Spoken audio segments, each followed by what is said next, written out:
تو روزے کی قضا کرنی ان پر ضروری ہے، اور اگر ایسی صورت ممکن نہیں ہے تو پھر ان کو ہر ایک روزے کے بدلے میں ایک صدقہ فطر کی مقدار گیہوں دے دینا چاہیے۔ اس طرح سے ان کے ذمے جو روزے کی ادائیگی کا معاملہ ہے وہ ان سے ساقط ہو جاتا ہے۔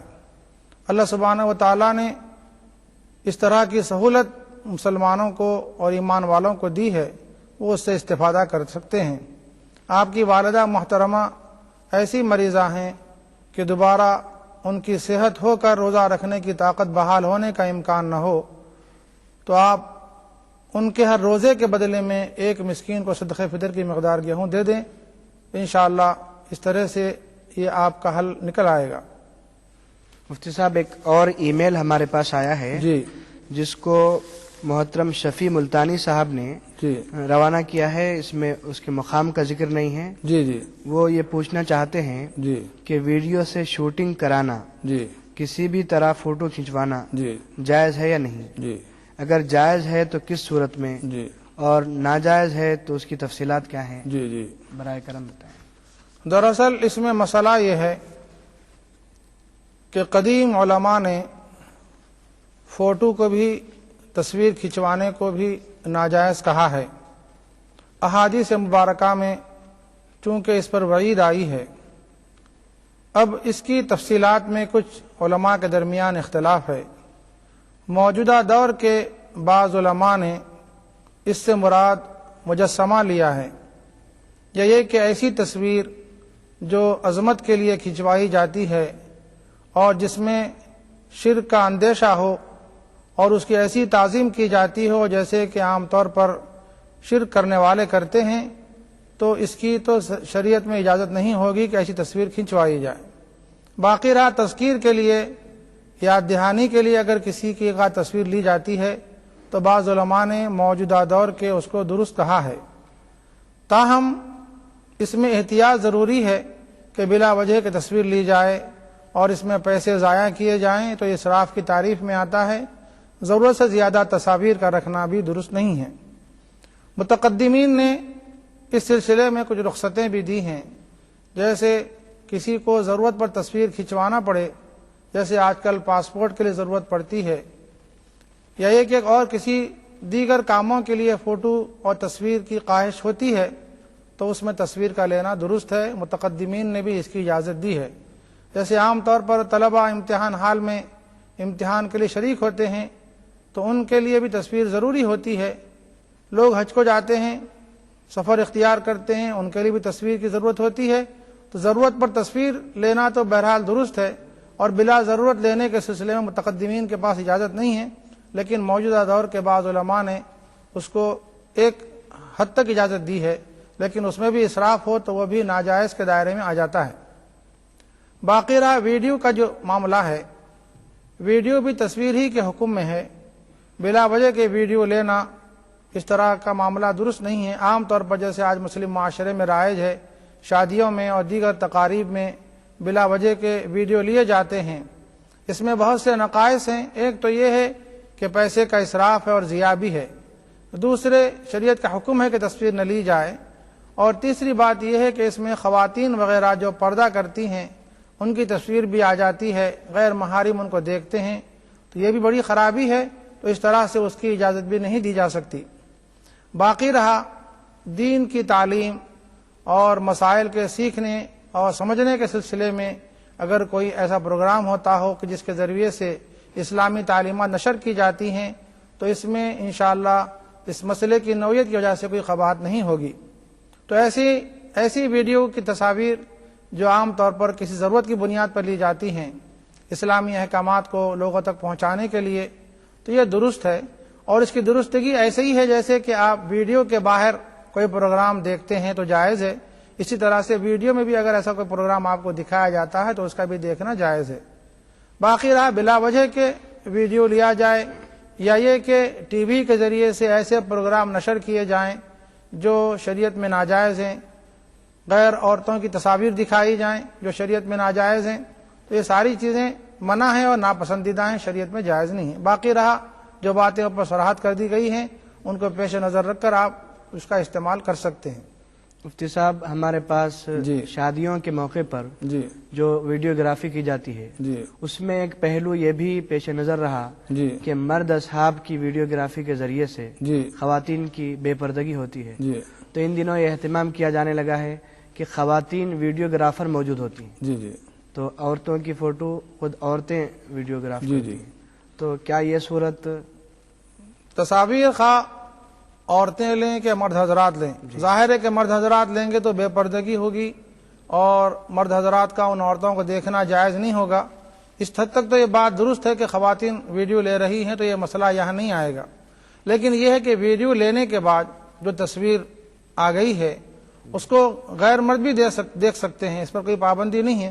جب آپ وی سی آر پر اس ریل کو ڈالیں گے اور دیکھیں گے تو ظاہر ہے کہ اس میں خواتین بھی نظر آئیں گے. تو دیگر مردوں کا ان عورتوں کو دیکھنا یا ان عورتوں کی تصاویر کو دیکھنا جو ان کے لیے حرام ہے، ناجائز ہے، یہ کس طرح سے جائز ہو سکتا ہے؟ ظاہر ہے کہ ایسے موقع پر اس کی اجازت نہیں دی جائے گی. مفتی صاحب ایک اور سوال ہے. ایک صاحب ہیں عبد الرحمن قادری صاحب حیدرآباد سے. اچھا. انہوں نے سوال پوچھا ہے کہ میرے لڑکوں نے زندگی میں مجھ سے جائیداد کا مطالبہ کیا ہے جی اور بار بار مجھ سے خواہش کرتے ہیں اور بسا اوقات بہت زیادہ اصرار کرتے ہیں کہ ہمیں زندگی ہی میں اپنی جائیداد تقسیم کر دیں. جی جی کیا مجھے کرنا ہوگا؟ کیا ان کے مطالبے کو قبول کرنا ہوگا؟ برائے کرم وضاحت فرمائیں. اصل یہ ہے کہ اسلامی نقطہ نظر سے صاحب مال اور صاحب جائیداد اپنی جائیداد کا اور اپنے مال کا بلا شرکت غیر مالک ہے. وہ مختار ہے، جس طرح چاہے اس میں تصرف کرے. مگر یہ ہے کہ اسلام میں ناجائز طریقے میں تصرف کرنا، اس کو ناجائز طریقے میں استعمال کرنا تو جائز نہیں ہے.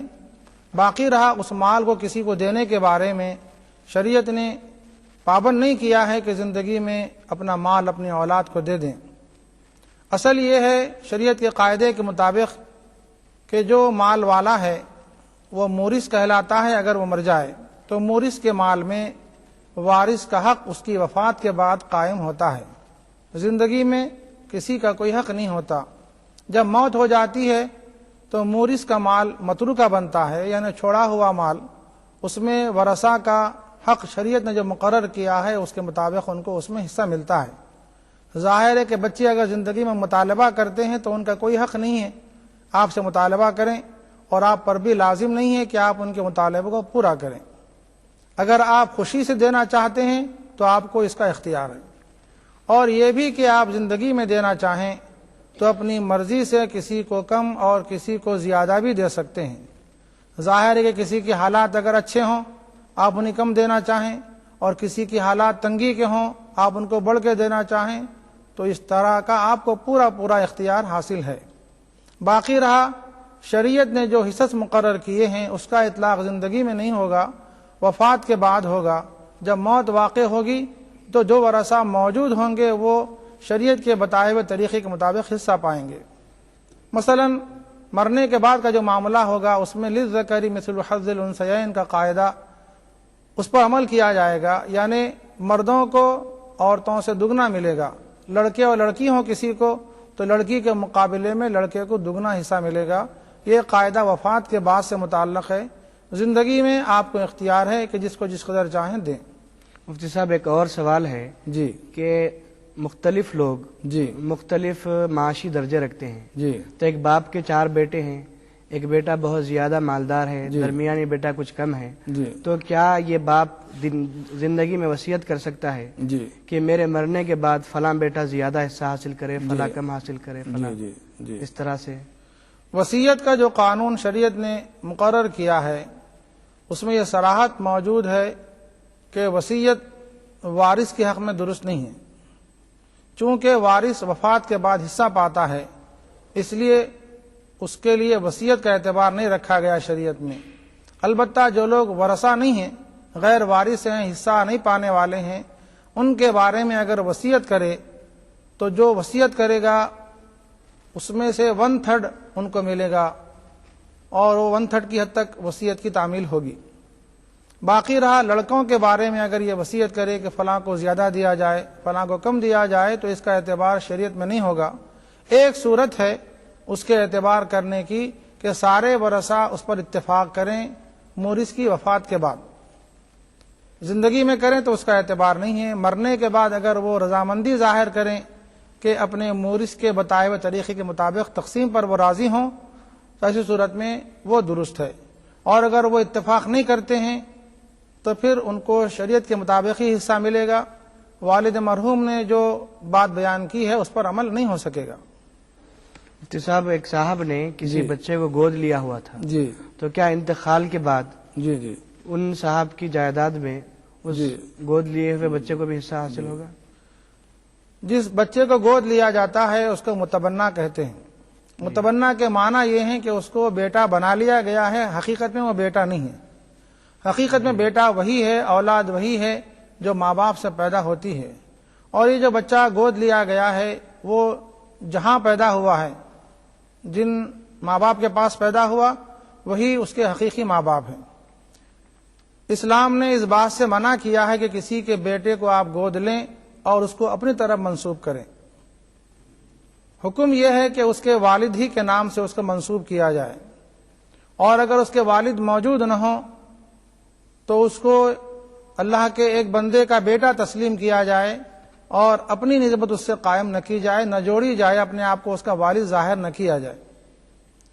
اور اسی طرح سے اگر کوئی مرنے والا مال چھوڑ کر مر جائے اور اس کی اولاد بھی ہو اور وہ لڑکا بھی ہو جس کو گود لیا گیا ہے تو گود لیے ہوئے لڑکے کو کوئی حصہ نہیں ملے گا، اس لیے کہ وہ شرعاً وارث نہیں ہے.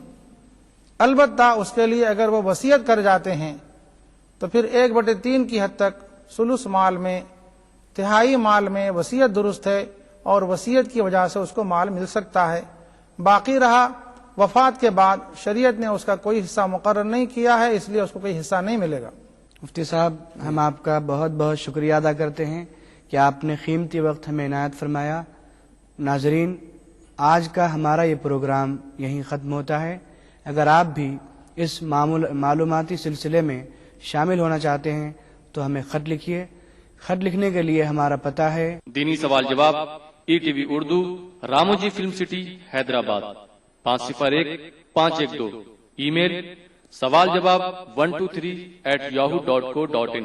اب ہمیں اجازت دیجیے، انشاءاللہ کل ہم پھر حاضر ہوں گے. خدا حافظ. ایک مٹھی بھر جینے کی آرزو، تبدیلی کی چٹکی بھر جستجو، روزمرہ کے مسائل کی ڈھیر ساری بے قراریاں، خالی پتیلے میں پکتی گھر بھر کی بھوک، تاریکیوں سے لڑ اکٹھا کی ہوئی چٹکی بھر دھوپ. جمہوریت کا عظیم تیوہار پھر سے آیا ہے. کیا ہو آپ کا فیصلہ؟ بتائیں گے ملک کے بھروسے مند صحافی تردیپ رمن. ووٹ کرے گا انڈیا. گر فردوس بروئے زمیں است، ہمی استو ہمی استو ہمی است. جموں کشمیر کے ہر واقعے اور ہر پہلو پر ETV کی نظر. دیکھیے ETV اردو کشمیر روزانہ شام 7 بجے اور صبح 7:30 بجے صرف ETV Urdu per.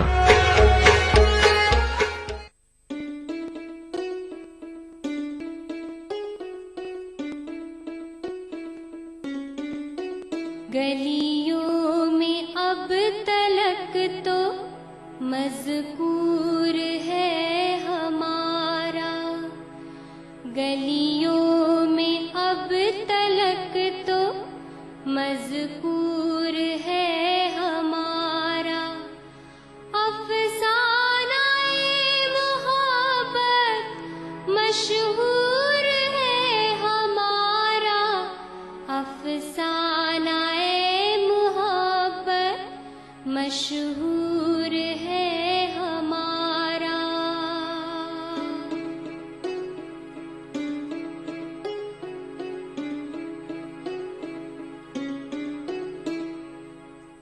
Islamic Research Foundation, an international resource center for understanding and clarification on Islam and comparative religion. حاضرین اکرام، السلام علیکم ورحمۃ اللہ وبرکاتہ. آج کے پروگرام کا عنوان ہے اسلام اور اصول غذا. الحمدللہ اسلام یہ ایسا دین ہے جو ہر شعبے میں ہماری رہنمائی کرتا ہے. یہ دین محض ریچول یا محض روایتی عمل کرنے کا دین نہیں، بلکہ ہر شعبہ، چاہے وہ کوئی بھی شعبہ ہو، رہنے سہنے کے تعلق سے، کمانے کے تعلق سے، شوہر اور بیوی کا تعلق ہو، یا کوئی بھی شعبہ ہو، الحمدللہ یہ دین ہماری رہنمائی ہر شعبے میں کرتا ہے. غذا کا جہاں تعلق ہو وہاں پر بھی الحمدللہ یہ دین مکمل طریقے سے ہماری رہنمائی کرتا ہے. اور ایک اصول بیان کر دیا اسی آیت میں، جس آیت کا میں نے ابھی بھی تلاوت فرمائی، سورۃ البقرہ 2 نمبر کی سورت اور 168 نمبر کی آیت. یا ایھا الناس، اے انسانو، کلوا مما فی الارض، کھاؤ جو کچھ بھی زمین سے دستیاب ہو، حلالا و طیبا، جو حلال ہے اور طیب ہے، اچھا ہے. ولا تتبعوا خطوات الشیطان، اور شیطان کے نقش قدم پر نہ چلو، انہ لکم عدو مبین، کہ وہ تمہارا کھلا ہوا دشمن ہے. تو ایک اصول یہاں بیان ہوا کہ جو کچھ کھانا یا غذا ہے جو حلال کیسے ہو، جو اللہ اور اللہ کے رسول آپ کو حلال کرے، یہ آپ کے لیے حلال ہے، جس کی نشاندہی خود قرآن پاک ہی میں موجود ہے، سورۃ الحشر اور کئی جگہوں پر. سورۃ الحشر 59 نمبر کی سورت اور 7 نمبر کی آیت میں، وما آتاکم الرسول، جو کچھ آپ کے رسول آپ کو عطا کرے، فخذوا، تو اس کو پکڑ لو. وما نہاکم عنہ، اور جو جس سے وہ منع کرے، روکے، فانتہوا، اس سے رک جاؤ. تو جو کچھ بھی اللہ اور اللہ کے رسول کی جانب سے طے کر دیا جائے غذا کے تعلق سے، یہ حلال ہوا، اور جو کچھ بھی اللہ اور اللہ کے رسول کی طرف سے روک دیا جائے یہ آپ کے لیے حرام ہوا. اور پھر اس کے بعد میں جو کچھ بھی آپ کے لیے مضر ہے یہ نقصان دہ ہوا، اور جو کچھ بھی آپ کے لیے فائدہ مند ہے یہ آپ کے لیے اجازت ہے. یہ طیب میں آیا. مثال کے طور پر ایک شخص جو ہے بلڈ پریشر کا مریض ہے، عام طور پر نمک کا کھانا جائز ہے، حلال ہے، اس میں کوئی مذائقے کی بات نہیں، وہ استعمال کر سکتا ہے. لیکن بلڈ پریشر کا اگر مریض ہے تو اس کے لیے زیادہ نمک کا استعمال کرنا نقصان دہ ہے، تو اس کے لیے طیب نہیں ہے، یہ اس کے لیے اچھا نہیں ہے، طیب نہیں ہے، تو اسے وہ اس میں کمی کرے. یہ اصول اللہ ہی کی طرف سے آیا. ذیابطیس، شکر کی بیماری میں کوئی مبتلا ہے، حالانکہ شکر کا استعمال کرنا، میٹھی چیز کا استعمال کرنا عام طور پر جائز ہے، اچھا ہے، الحمدللہ فائدہ مند، مفید ہے. لیکن اگر ذیابطیس